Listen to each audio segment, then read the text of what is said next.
I know a lot of you are already disliking the video just because I mentioned the word aim assist in the title, so I want to politely ask you guys to watch the entire video before you rate it, because everything I'm going to say is important to the topic, and if you skip even 1 minute of it, you could miss some information and comment on something I discussed in the video without you knowing. So please watch the entire video before you rate it, but with that out of the way, let's get into the video itself. Aim assist in Halo PC has been the most controversial topic within the community. Some say that aim assist is overpowered and needs a nerf. Others say that it's just trash PC gamers complaining about the game using aim assist as the get out of jail card. I would have given both sides a pass if we were still in the early stages of MCC, but we are now 5 months in, halfway done with the project, and people are still fighting. This got me wondering, is aim assist really overpowered in Halo PC, or are PC gamers really refusing to learn the game? So I decided to test this by playing with a controller on PC to see if it's overpowered, and if it is, why? Keep in mind that I have been playing with a mouse and keyboard on Halo MCC PC for about 125 or so hours, and I have many more hours of Halo experience from the 360 days, so I'm not just some new PC gamer playing for the first time. But this was my first time playing with a controller on PC for long term. After playing with the controller for about a week now, I only confirm what people have been saying about aim assist. Aiming with a controller feels a lot better than playing with a mouse and keyboard. Sure, it took me a day or two to adjust to it, but once I had it down, I was performing leagues better than my former mouse and keyboard self.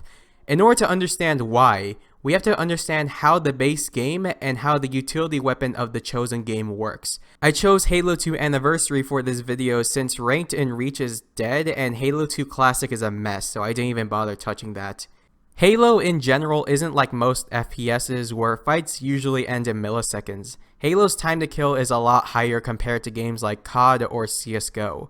A player can take a good amount of bullets before dying. This gives either player the chance to outplay their opponents by either calling for help, throwing a well-placed grenade, shooting an explosive behind them, you get my point. It rewards players for knowing the game itself instead of who could click mouse 1 first.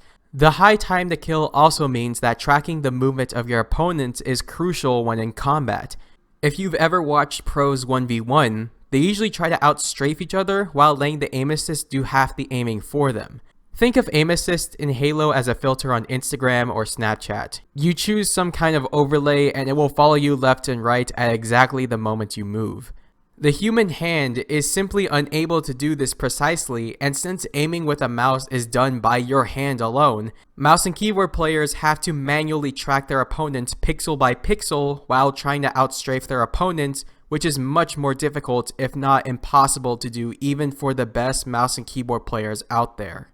Controllers also have another feature called bullet magnetism. Bullet magnetism is a feature that makes the bullets curve towards the player if your crosshair is slightly off of your opponent.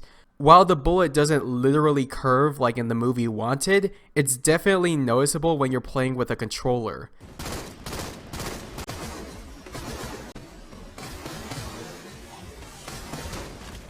Since mouse and keyboard has very little to no bullet magnetism, those players are more likely to miss their shots with a mouse even if the crosshair is on the player.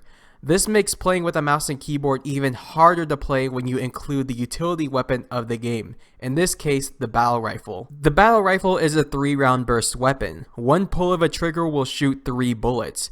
It takes 4 bursts to take down a player's shields. It can also only take those 4 bursts to kill someone since it takes 11 bullets to break the shield, and the last bullet of the 4th burst can count as a headshot.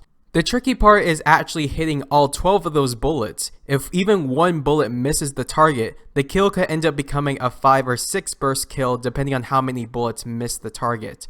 Bullet magnetism definitely helps with this, but since mouse and keyboard has little to no bullet magnetism, mouse and keyboard players are more likely to miss those bullets even if their reticle is on the target. Some people have said that mouse and keyboard actually has the same amount of bullet magnetism. I never agreed with this. When I was playing with mouse and keyboard, I never noticed any bullet magnetism, and even if that were the case, the aim assist on controllers already track your opponents for you, which makes bullet magnetism on controllers completely unnecessary. But maybe you're still in doubt. Maybe you're saying, well, mouse and keyboard players have been saying that mouses have been more accurate compared to a controller for so many years now. But on top of all of this, there are bugs in the PC version of the game that only apply to mouse and keyboard players, such as uncapped FPS not working properly for both Reach and 2 Anniversary.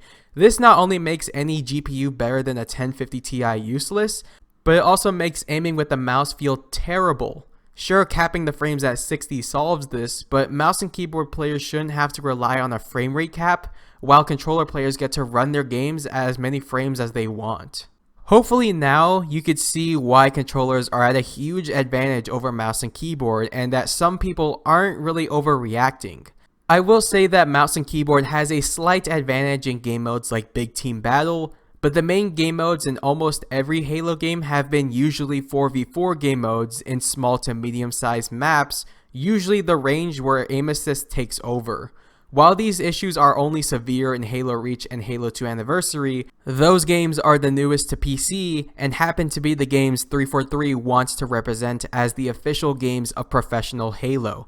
If a pro scene on PC can't get mouse and keyboard to work properly, what's the point of even hosting it on PC? You might say something like uncapped FPS or FOV sliders, but the Series X is going to have 120 FPS support, and features like FOV sliders and standard crosshairs are going to be implemented in the Xbox version soon. So unless 343 balances the game and fixes everything wrong with mouse and keyboard before the Series X releases, it's only a matter of time before Halo on PC becomes pointless.